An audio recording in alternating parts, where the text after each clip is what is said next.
Okay.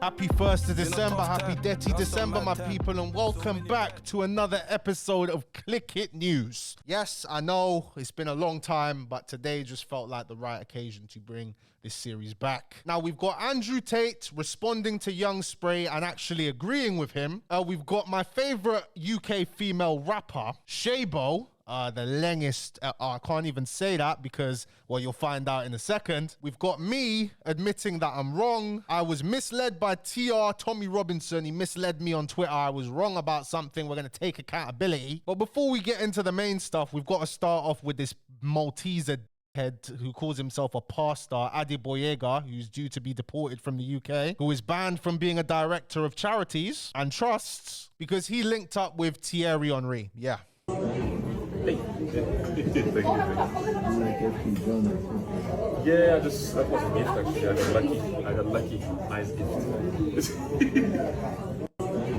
Now, guys are probably wondering, how did this happen? I mean, listen, I'm a Tottenham fan, so I respect Thierry Henry. He was a great player. I like his analysis, but I don't like him, you know, because I'm a Tottenham fan. I mean, I mean, he doesn't play for Arsenal anymore, but when he talks about his rivalry with Tottenham, I'm just thinking, you know, naturally. But obviously he has no clue who this fraud is. Guys like this, you know, guys who only value money and power. I mean, isn't that most men? Most men, I mean, we only value power, but he values money, materialistic things, connections. He's empty inside.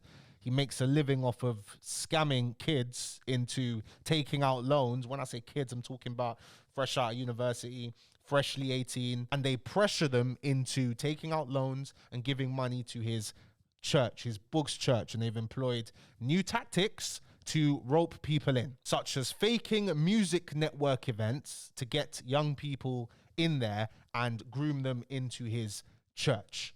Yep, it's disgusting. He's a disgusting human being. It pisses me off when even mentioning this.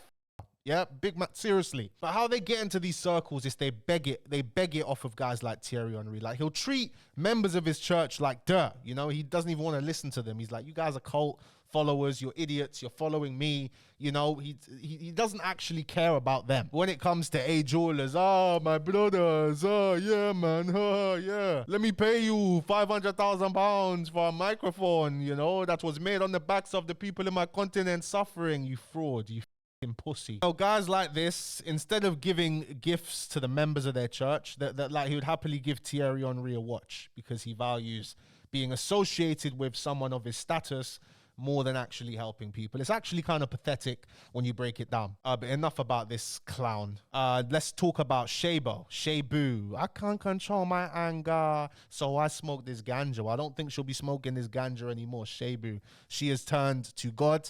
Now, let's hear her speak. I'm a recording artist and I'm also a Shaybo.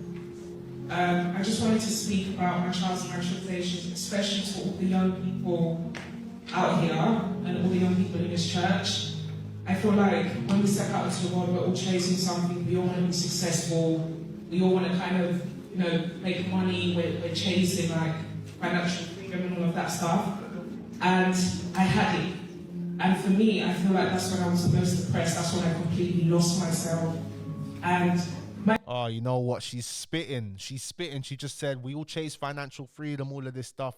I had it. And that's where I felt lost, bruv. But let's, you know what I mean? I don't want to be accused of mansplaining, you know what I'm saying? Like, let's let Shaybo, let's let the queen finish what she got to say, you know what I mean? My mum would always take me to church, and I never believed in God.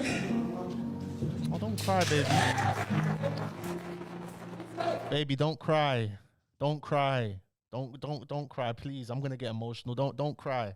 My mum would always take me to church, and I would be there, but like I never actually felt his presence. And I just feel like the more success I had, I feel like the more the devil was trying to kind of use me to kind of like spread negativity into the world.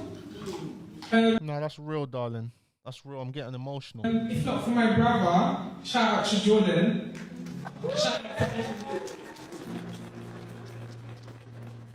kind of brought me closer to God, and I feel like even though we are a community as a church, you kind of have to build your own relationship with God.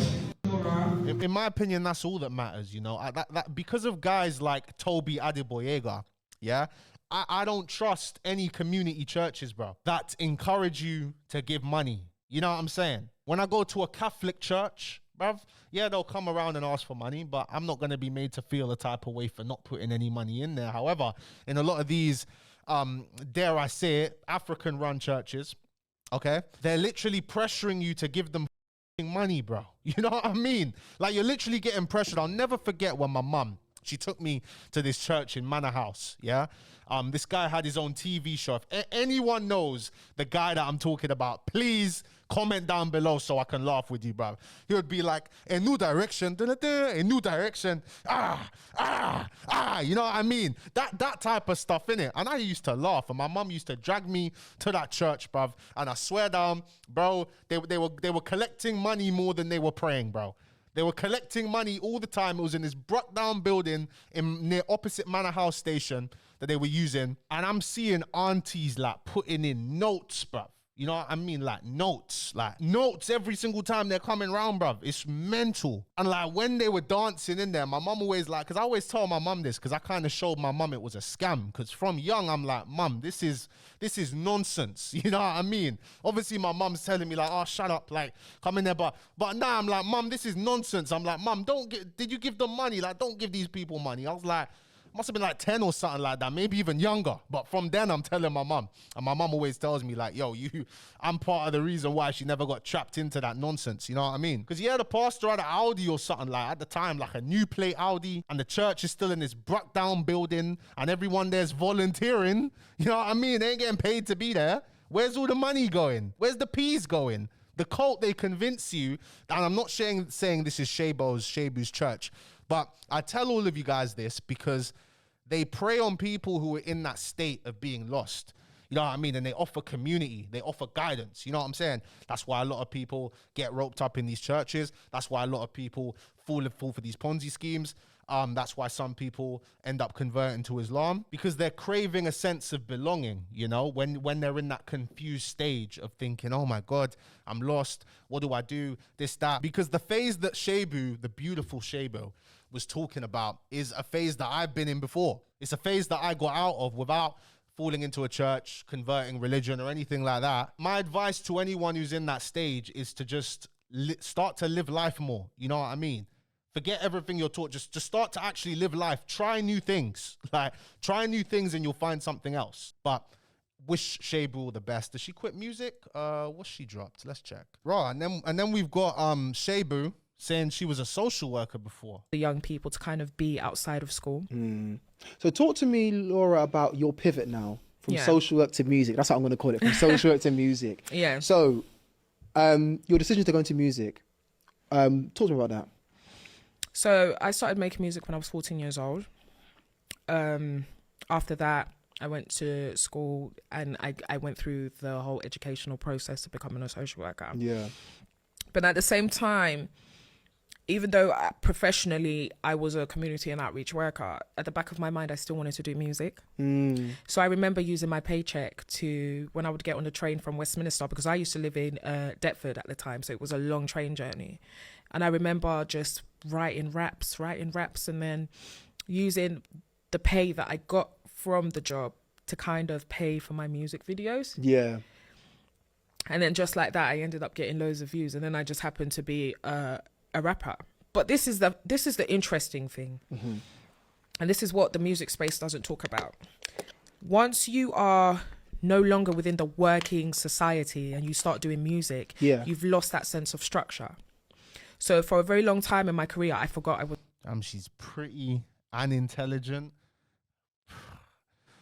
Okay, man. As a social worker. Okay. Internet ready. Okay. Because I was so now into this artist that I've become. Did you think did it conflict with your values? 100%. And I think that's what slowed me down in my journey in the music space, because the music world is so different from the community world.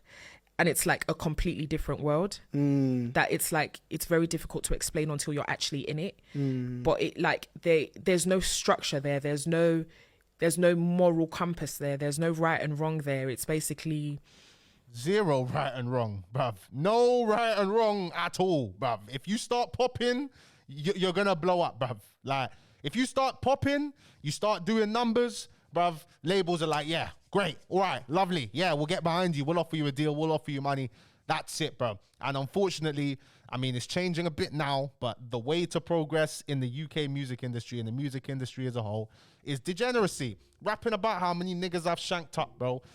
Her rapping about how many man she's I don't know. I don't even want to imagine that because it's going to break my heart. You know what I mean? But you guys get what I'm saying. A weird space to be in because there's drugs, there's alcohol, there's no infrastructure. It's just you're tapped into so many different worlds and stuff like that. Yeah. And I found that I lost myself completely as a social worker.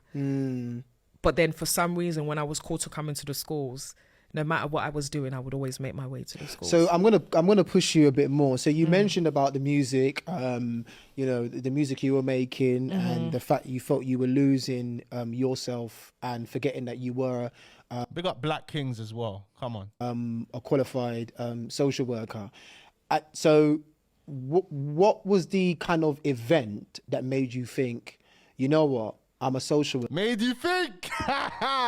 Hey, made you think. Shout out, made you think. So the music and my lyrics, they're not correlating with the degree that I've done. So was there a particular event, something that was like light bulb moment, not light bulb, but like no, I'm a social worker. So I need to literally come back and remember. What was it for you? I found myself dimming my light and my intelligence in order to be socially accepted within the music and entertainment space. All right, go in a bit more. So that's quite deep what you just said, actually. Yeah, I just found that I was dumbing myself down to fit in. And I said to myself, not to say that the artists within the music and entertainment space are uneducated, but like I've been trained for years to see the whole music model and see the label structure and see the system and see the flaws in the system. And I've been trained for years to understand. Just say it. A&Rs are f***ing idiots. The majority of them are f***ing clowns, you know. Majority of them are some of the dumbest people I've ever had the displeasure of speaking to in my whole life. Seriously, they're f***ing dumbasses. And some of them are calm. Like, if you're an A&R and you know me, I'm not talking about you, all right? I'm not. Maybe I am. Maybe you won't know. Maybe I don't with you anymore. Who knows? But I'm probably not talking about you. People's behaviors and understand people, so I can kind of see through the mask, right? And she's testing. She can see through my mask. Do you like what you see? And I just found myself like thinking to myself, my level of intelligence in this space, it's a waste of intelligence. I don't know how to explain that to you, but I was just like, the people that are making music pretending like we are good people, I see through the mask. Right. And I found myself always finding myself back within this community. So I never fit in, like, because in the music space, you have parties, you have, you know, you have clubs, you have concerts. But because of my social work, my moral and ethical principles, I just didn't belong there. Like certain things they would be doing, I wouldn't be doing because it still goes against my core values as a social worker type of thing. So I said to myself, first of all, why is my music the way it is if I'm a social worker? So it had to be a long and hard conversation I had to have with myself. But then I realized when we're going into the workspace, everybody's got a mask on, right? You're going in. I'm not even just saying this because she's because I got a crush on her, bruv. She's so smart. She's she's breaking it down, everything correctly, bruv. Like even me making my YouTube videos, I try and keep it. At the start, I was I was literally an unfiltered version of myself. But now, as I progressed, there's a mask I put on, bro. Not just this mask, but an actual character mask. You know what I mean? Because I found myself worrying about what other people thought too much because I was my authentic self. And then when people would get the wrong idea, I'm like, nah, you're wrong. I think this, I think that. Now I have to slap this mask on and literally just, bro, people just watch this for entertainment. You know what I mean? There are people who watch me because they fuck with me and they can see, they know exactly what's going on. That's a small portion, bro. There's going to be people who don't like you. That's it. They can hate the mask. They don't know me. You know what I mean? My videos up until before the spray thing, I'll be real. Before the spray thing, I was literally myself. But since then, I still am myself, but it's just a masked version. You know what I mean? If that makes sense, guys. Into there as a social worker, but you have your personal life behind that. You do, yeah. So I found that who am I when I'm not in the social work space? And clearly, because the music I'm making is clearly coming from somewhere subconsciously, right? So then I dug deep within myself and I self-reflected. I want to watch that entire I'm gonna watch that entire podcast still. I'm gonna watch it. Big up Shaybo. Hey, big up Shaybo. Listen, she's too smart to get roped into some book's church. You know what I mean? Hopefully she's just been able to improve her relationship with God, etc. All right, that's enough Shaybo glazing. So Andrew Tate responds to Young Spray. Dear street niggas, the goal at the end is turning your dirty money clean, becoming legit, raising a family with your wife in a big yard with a picket fence, and being able to throw barbecues with your man them and their wives, talking about how you lot escape this shit. And you know what? This is what I keep telling you guys. I mean, I've met Spray, so it's different, but Spray is smart. Spray is not dumb. Like, people, like, that's the image online that he puts out there, which is smart, play fool to get wise. But Spray is not a dumb guy, bro. And this message here, this is where I disconnected with a lot of guys, bro. You know what I mean? Because I started off obviously hitting licks. I elevated past that. I mean, it was not proud of anything I used to do, but I elevated past that. And there were actually guys who were still more focused on beef, more focused on, you know, doing these petty things. And I'm like, wait, you man, seriously want to keep doing this? You actually care about badness? That's where niggas lost me, bro. You know what I mean? You know that song? You say you want a wedding ring, that's when you lost me. Bro, when I clocked that, I'm like, yeah, these man cannot roll with me, bro. You cannot roll. You cannot roll with man. It's not happening. It's not happening, all right? We need to elevate, okay? Stop waffling. Young Spray responded with a picture of his Bugatti saying, true. Now, obviously, Andrew Tate is from Luton. He's from Luton. All right. I know it gets gritty out there in Luton, you know, but Andrew Tate, your brother, Tristan, he admitted to being friends with a 1.6 liter, and I'm not talking about the car, if you know what I mean. No turbo, 1.6 liter, having those girls in you guys' house in Romania, okay? So even though you haven't been convicted of anything, Andrew, all right, you and your brother are weird. Okay, because being 30 years old and friends with a 1.6 liter that's not a car is weird, bro. It's very weird. It's very strange, okay? And if you think otherwise, then I'm concerned for you, okay? All right. I feel like my Andrew Tate accent has gotten a lot worse. I feel like the accent's gotten a lot worse, you know? I'm a boss. I'm a G. Now, our final story today is Tankz was wrong, right? I was wrong. Now, I saw this video posted on Twitter. So Gary Lineker in what it looked like Thailand, somewhere in Southeast Asia. And, you know, I as someone who's been to Thailand, follow me on Twitter if you haven't already as well. Let's get to 4,000 followers. We will get to 4,000 followers. And as you can see, I told Nems, please don't go to Dubai. Nems thinking about leaving the UK. Nems, don't go to Dubai, please. All right, I love you, Nems. Bro, don't go to Dubai. That will be one thing that negative that I'll have to say about you if you go to Dubai. Please don't go to Dubai. But here I quote tweeted the video saying they caught him lacking all my days. Southeast Asia ain't safe no more. And I was corrected in the replies. Bro, maybe you need a journalist degree as well, because some quick research would have shown you that this is his daughter-in-law. Now, to be fair, it's a tweet. Just saw it. Didn't make a video on it, but there was no community note either. But I replied saying, and you know what, bro? Instead of deleting the tweet, I'm going to publicly admit that I was wrong. I stand on it, nigga. I said it and I was wrong. Okay, that's it for the news. Let me know what you guys think in the comment section below. Chung Lee, hey, what do you think, my brother? Chung Lee says Shaybo is too good for you and she'll never talk to you. And you need to stop selling yourself dream. Pussy, bruv. F you. You're actually banned from the f***ing video. You think I'm joking? Don't even say no dumb shit like that, you f***ing inanimate object. I'll f***ing break you. I'll actually break you, bruv. You think I'm joking with you? You took it too... No. Forget even the cameras, bro. Because you took it too far. You actually took it too far this time. You know, we have banter, like you can call me an idiot, say all these things. You can even joke about other people, but when it comes to, you know that.